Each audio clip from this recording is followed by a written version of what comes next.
Engels understood the importance of this in terms of the maintenance and function and development of biological diversity and biological experience. But yes, the biology in Reich's terms is always central. But if you assume and make the error, which often people who are what I would call vulgar Reichians, as Reich would call vulgar Marxists, right? If you're a vulgar Reichian or dogmatic, you assume that this always dominates this because it's central. That's an error. You're born into a world. Right, that's right. You're born into a culture. That's right. So your expression has to be. But because in fact, if you realize, and Reich says this, these functions don't exist separately to begin with. This is a total misrepresentation. It's a schema. It really, and I tried to get a Parsons student at the New School to make one for me, but those of us who have been at the New School know how hard that is. I want to get eventually a neon art thing in which it goes like this. You have body, right? Behavior, the overlay, and mind. Transparency. In which that's really what it looks like. That's really what it is, right? It's all one functioning organism. These are just particular places you come in to examine it. Any one of these things, if you look at it clearly enough and long enough, will lead to inevitably all the other things in terms of one's understanding. But basically, for schematic purposes, in terms of doing treatment, that if you get stuck here, as Freud did to a large extent, and here, right, then you miss, as Freud did intentionally, ignored and blocked out in many ways, the biophysical, leads to why Reich had to insist on this as being reinvigorated, reestablished. So someone comes to you for therapy, and their head is filled with all kinds of mishigas, and they're now in therapy. The assumption is that's Greek for confusion. So the assumption is that as they undergo therapy, they will, despite their mishigas, will start organizing their life in a more rational, more self-governing fashion, even if they don't quite get it. Yeah, usually we and it's not they, it's we don't usually get it as we often as we begin to function in.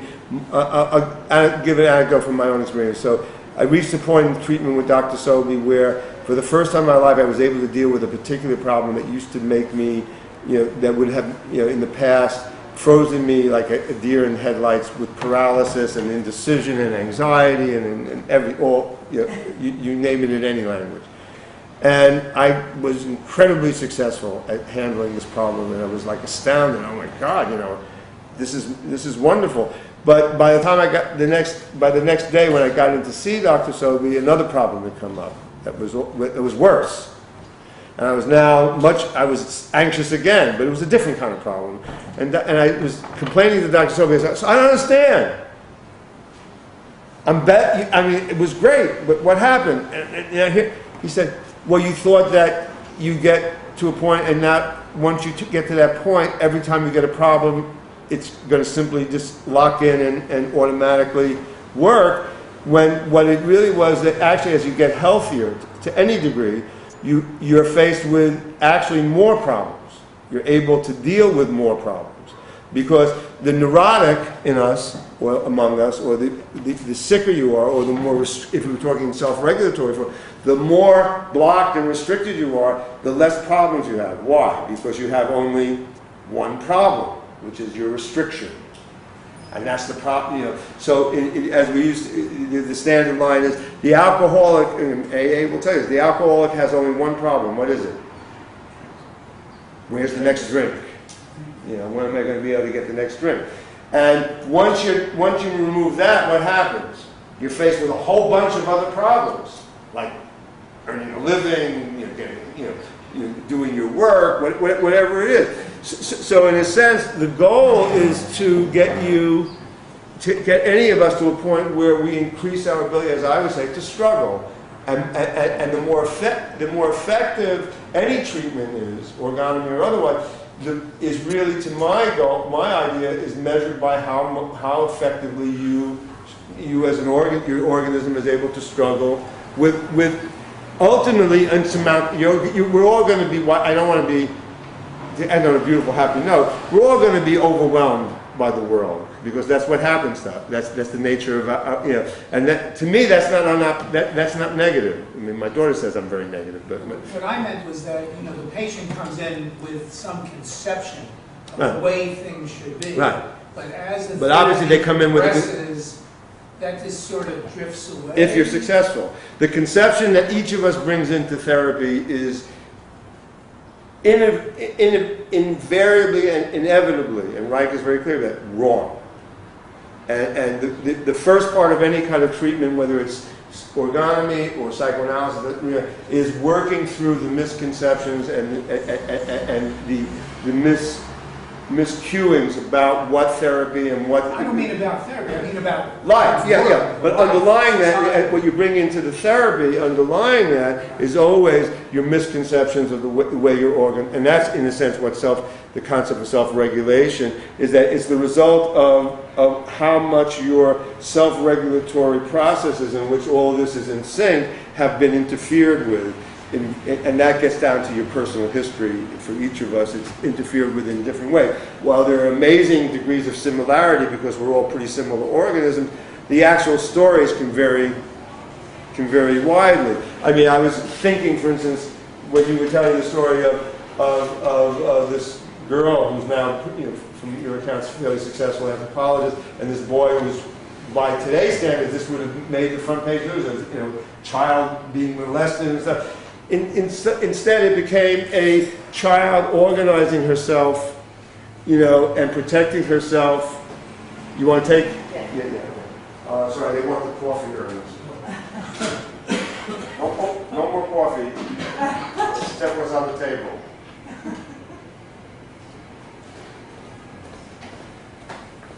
Okay, thank you.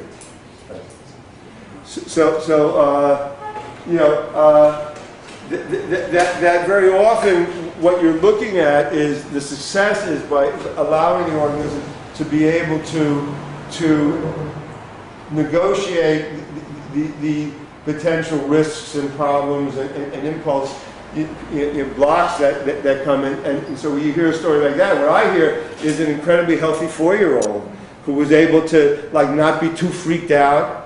And what I also hear is a pretty healthy rearing environment, nurturing environment, which, despite the fact that you were like, what the hell do I do now? You didn't interfere because there was not much to interfere with ultimately. Now, in other circumstances, that kid could be still working on that for the rest of her life because it was the most traumatic event in her life. We don't know how or why that happened.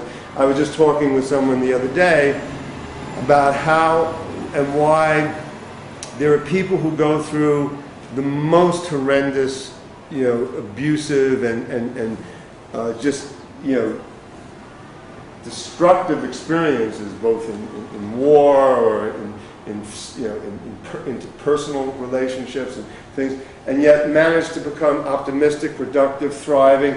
And there have been a lot of literature on this as to don't really seem, there's some theories and some insights as to why and how that seems to happen. But the reality is, we're not clear why. And probably it has something to do with the fact that for a variety of reasons, some organisms are fortunate enough or circumstantially, functional enough so that these injuries or these insults are somehow